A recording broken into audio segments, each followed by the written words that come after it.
When we think about the history of innovation and progress, many people tend to focus on European explorers, Industrial Revolution pioneers, or modern-day scientists. However, the ingenuity of Native American cultures often goes overlooked, despite their deep and lasting impact on agriculture, engineering, medicine, and even the environment. These advancements didn't just shape Native American societies. They laid the groundwork for developments that continue to impact the world today. Native American innovations were based on a profound understanding of the natural world, blending creativity, sustainability, and respect for the environment.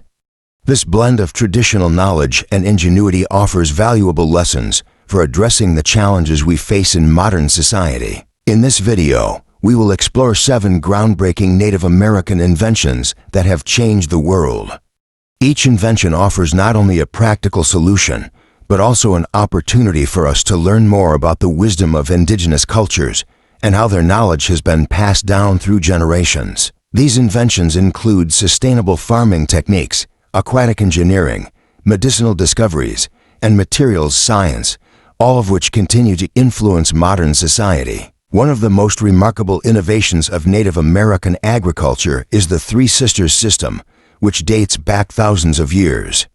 This method is a shining example of how Native American tribes understood the importance of balance within ecosystems and how they designed their farming practices to work in harmony with nature. The Three Sisters consist of 3 crops: corn, beans, and squash, which were planted together in a way that allowed them to support each other's growth. Each of these crops served a unique purpose in the system. Corn acted as a natural trellis for the beans, allowing them to climb upward. The beans, in turn, provided nitrogen, a vital nutrient, to the soil, enriching it for the other plants. Meanwhile, the broad leaves of squash spread across the ground, blocking out weeds and helping retain moisture in the soil. This technique maximized the use of available land while minimizing the need for fertilizers or pesticides, creating a system of farming that was both highly productive and sustainable. The Three Sisters system was not just a practical agricultural method. It was also deeply tied to Native American spirituality. In many tribes, the Three Sisters were considered sacred gifts from the earth, embodying a deeper connection between humans and nature. For example, the Iroquois people viewed the Three Sisters as a symbol of unity and cooperation, as the plants worked together to thrive and nourish each other. The Three Sisters were central to many creation myths and origin stories, and the act of planting and harvesting these crops was often accompanied by rituals that celebrated life, growth, and abundance. Tribes like the Iroquois would hold seasonal festivals to celebrate the planting and harvesting of these crops, further reinforcing their cultural significance. These events were times for communities to come together, share knowledge, and celebrate the cycles of life. As with many Native American traditions, the teachings and practices surrounding the Three Sisters were passed down orally, ensuring that future generations would continue to practice this sustainable farming technique. Today, the principles behind the Three Sisters system are reflected in modern practices like permaculture and regenerative farming, which emphasize the importance of working with the land instead of against it. As the world faces growing challenges related to soil degradation, climate change, and food security, the Three Sisters system offers valuable insights. By using techniques like crop rotation, companion planting, and nitrogen-fixing plants, modern farmers are learning to maintain healthy soil and reduce their dependence on chemical fertilizers and pesticides. The Three Sisters system has also become a popular educational tool. In schools and community gardens, children learn about these principles through hands-on gardening experiences, which teach them about the importance of biodiversity, sustainable farming, and environmental stewardship. The Three Sisters serve as a reminder that nature thrives in balance. When we work with the environment rather than trying to control it, we can create systems that are not only productive, but also sustainable in the long term. The practice of planting crops that support one another teaches us that collaboration and cooperation, whether between plants, people, or entire ecosystems, lead to the most successful outcomes. Canoes are an essential part of Native American history, serving as both practical tools for transportation and as symbols of innovation and engineering. The Native American canoe is a masterpiece of design, built for speed, maneuverability, and durability. Whether crafted from birch bark, cedar, or hollowed-out logs, these canoes were perfectly suited for navigating the rivers, lakes, and coastal waters of North America. The construction of canoes varied from region to region, depending on the materials available and the specific needs of the tribes. For example, in the northeastern woodlands, the Algonquin and other tribes crafted lightweight birch bark canoes that could be easily portaged over land. In the Pacific Northwest, tribes like the Haida and Tlingit made large dugout canoes from cedar trees, capable of withstanding the rough conditions of the open ocean. Canoes were much more than just a means of transportation, they were essential to daily life. Native American tribes used canoes for trade, hunting, fishing, and exploration. They facilitated long-distance travel, allowing tribes to trade goods, share knowledge, and form alliances. Canoes were often seen as a lifeline, enabling tribes to move between different regions, access resources, and maintain cultural connections. The craftsmanship involved in building a canoe was a highly specialized skill. Constructing a birch bark canoe required not only an understanding of materials and engineering principles, but also patience and attention to detail. The final product needed to be watertight, lightweight, and maneuverable, with a hull design that would allow it to glide efficiently over water. Canoes were also highly versatile, with different designs suited to various needs, such as larger vessels for carrying goods or smaller, swifter boats for fishing and hunting. The Native American canoe has had a profound influence on modern boat design, inspiring innovations in recreational boats, kayaks, and even military vessels. The principles behind canoe construction, such as lightweight, hydrodynamic design, and efficient use of materials, continue to shape the development of modern watercraft. Additionally, canoes remain an integral part of Native American cultural heritage, with many tribes continuing to build and use them for ceremonial purposes, cultural celebrations, and outdoor activities. Canoe races and other events have become popular ways to celebrate Native American heritage and honor the traditional craftsmanship that goes into creating these vessels. The Native American canoe teaches us an important lesson.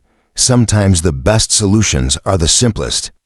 By using local materials and adapting their designs to fit the environment, Native American builders were able to create highly effective, efficient watercraft that could be used for a wide range of purposes. This lesson can be applied to modern engineering and design, where focusing on simplicity, efficiency, and sustainability can lead to groundbreaking innovations. Before aspirin became one of the most widely used medications in the world, Native American tribes had already discovered its pain-relieving properties. Willow bark, which contains salicin, the active ingredient in aspirin, was used by tribes like the Cherokee, Blackfoot, and many others as a natural remedy for pain and inflammation. This discovery, made through careful observation of nature, is an example of how indigenous knowledge has shaped modern medicine. For Native Americans, medicine was not just about physical healing. It was also about restoring balance and harmony.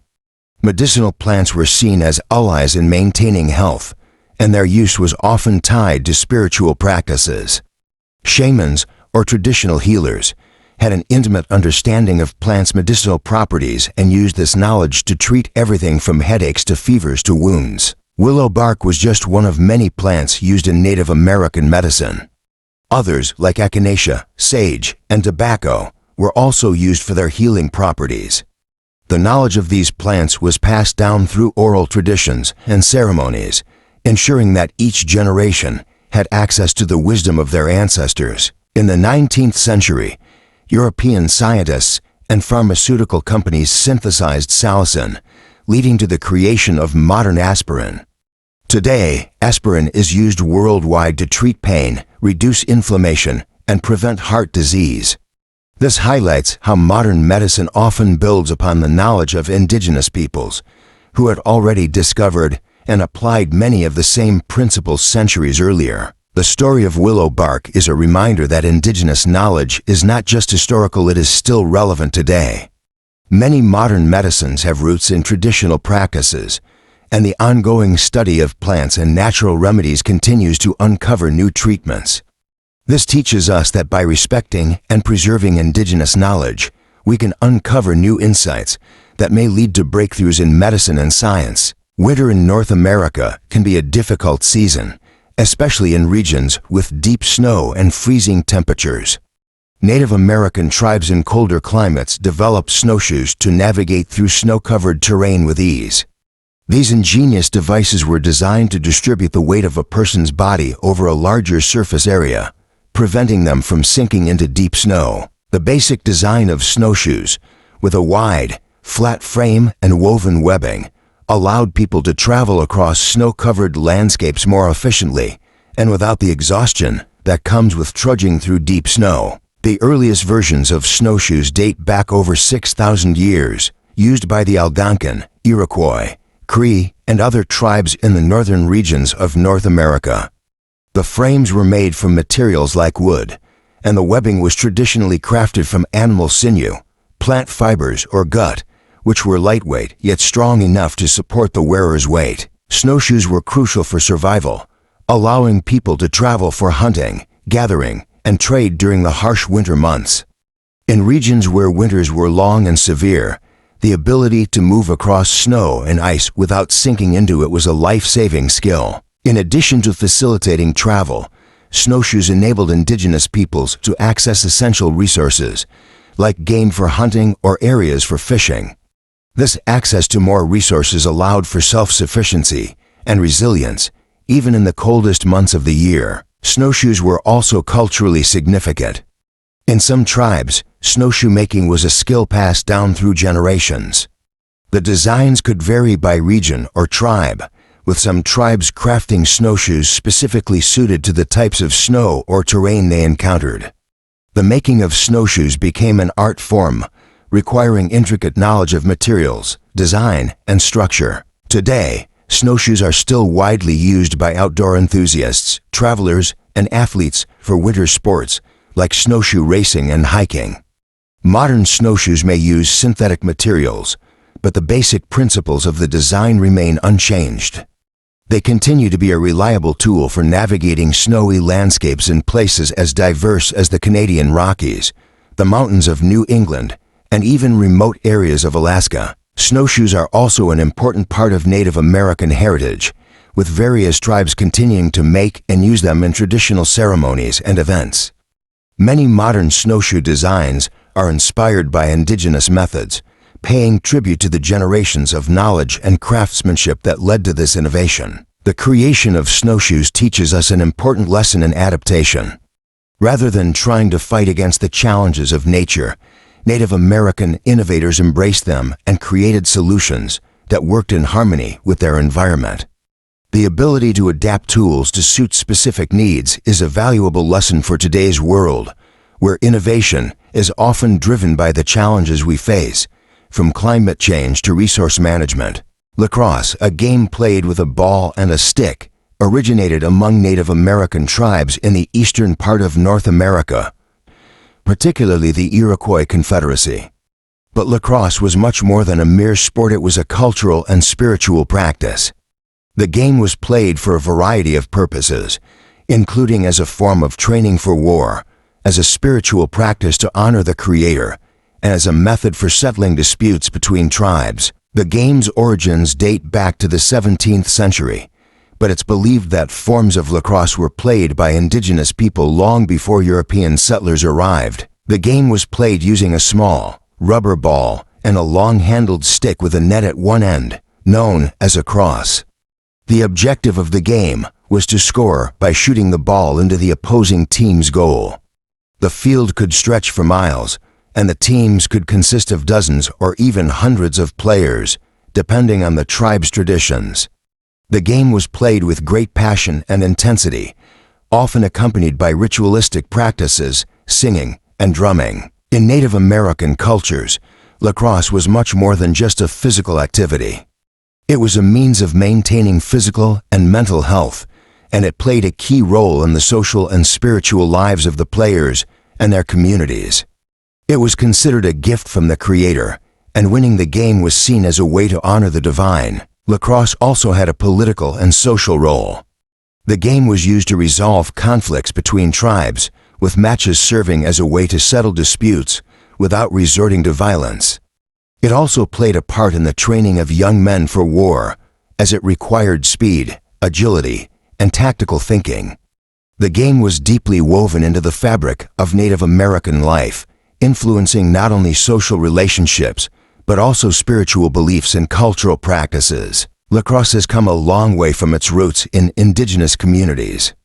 Today, it is played around the world at both professional and amateur levels, and it is considered one of the fastest-growing sports in North America. The National Lacrosse League (NLL) and Major League Lacrosse (MLL) are two of the biggest professional leagues in the sport. However, the modern version of lacrosse is a far cry from the versions played by Native American communities. While the game has evolved, the spiritual and cultural significance of lacrosse is still important to many Native American communities, particularly the Iroquois. The Iroquois people, in particular, have long been recognized as leaders in the sport, with members of the Iroquois Nationals team representing their heritage in international competitions. The invention of lacrosse serves as a reminder of the deep connection between sports, culture, and community. It shows us how something as simple as a game can carry deep meaning, strengthening bonds, preserving traditions, and bringing people together. In today's world, we can learn from the Iroquois and other indigenous peoples about how activities like sports can be used to foster cooperation, resolve conflicts, and maintain a sense of identity. Native American sweat lodges, also known as sweat houses, are small, dome-shaped structures used for ritualistic purification, healing, and spiritual renewal. The practice of using a sweat lodge dates back thousands of years, with various tribes, including the Lakota, Navajo, and Ojibwe, using them for personal and communal healing. The sweat lodge is typically made from natural materials like saplings, animal skins, and stones. Inside the lodge, a fire is used to heat stones, which are then brought into the lodge and doused with water to produce steam. This steam creates an intense heat, which is thought to purify both the body and the mind. The heat and sweat help to detoxify the body, while the ritualistic aspects of the ceremony allow participants to connect with the spiritual world. For Native American tribes, the sweat lodge was not just a place for physical cleansing, it was a space for spiritual renewal and communal bonding. Sweat lodges were often used in preparation for important events, like ceremonies, rites of passage, or community gatherings. The heat and sweat were believed to help cleanse participants of negative energy, allowing them to emerge from the ceremony physically renewed and spiritually centered. In many tribes, the sweat lodge ceremony was also tied to healing practices. Shamans and healers would lead participants through the ritual, using prayer, chanting, and herbal medicines to assist in the healing process. The sweat lodge was seen as a sacred space where people could seek guidance from the spiritual realm and receive healing for physical, emotional, and mental ailments. Today, the sweat lodge remains an important part of Native American spiritual practice, though it has also been embraced by many people outside of Indigenous communities for its health and wellness benefits. In the 21st century, sweat lodges are used in various wellness retreats and spiritual healing centers, where people seek physical detoxification and emotional healing. The sweat lodge has also inspired other forms of therapy, such as saunas and steam rooms, which offer similar benefits of relaxation and detoxification. The principles of purification through heat and sweat are now widely acknowledged in the wellness community, reflecting the enduring influence of Native American practices. The sweat lodge teaches us the importance of holistic health, an approach that acknowledges the interconnectedness of body, mind, and spirit. It reminds us that healing is not just about treating physical symptoms, but also about addressing the emotional, mental, and spiritual aspects of our well-being. In today's fast-paced world, we can learn from Native American traditions to slow down, reconnect with ourselves, and find balance. Tobacco is often associated with modern smoking culture, but it originally had a very different meaning for Native American tribes. For indigenous peoples, tobacco was considered a sacred plant used in ceremonial rituals, prayers, and offerings to the Creator. It was believed to have the power to communicate with the spirit world and was used as a medium for sending messages or prayers to the gods. The use of tobacco dates back thousands of years. Various tribes, including the Iroquois, Cherokee, and Hopi, used tobacco in different ways, such as smoking it in pipes or mixing it with other plants for medicinal purposes. Tobacco was integral to many aspects of Native American life, from healing practices to diplomatic negotiations. In traditional Native American cultures, tobacco was used in many rituals, including the giving of thanks, making offerings, and resolving conflicts. A common practice was the offering of tobacco to show respect and goodwill during important ceremonies or negotiations. For example, during the signing of treaties, tobacco would be exchanged as a symbol of peace and friendship. Tobacco was also used in healing. Indigenous healers would use tobacco in various forms, including smoking or drinking it as a tea, to treat ailments such as coughs, colds, or digestive issues. The plant was believed to have powerful medicinal properties and was used carefully and with reverence. Today, tobacco is primarily associated with the commercial cigarette industry, a far cry from its original use as a sacred plant. The global tobacco industry has led to widespread smoking and health issues, affecting millions of people worldwide. However, the original use of tobacco by Native American tribes is still respected and preserved in some ceremonies and cultural practices. In recent years, there has been a renewed interest in understanding the historical and cultural significance of tobacco in Native American communities. Efforts are being made to reclaim the plant's traditional uses, emphasizing its spiritual and ceremonial value. The story of tobacco reminds us of the importance of respecting nature's gifts and using them responsibly. While tobacco has had a profound impact on human health in modern times, its original role as a sacred plant teaches us to use resources with reverence and mindfulness. By understanding and honoring the traditions behind its use, we can learn to approach nature with a sense of balance and respect.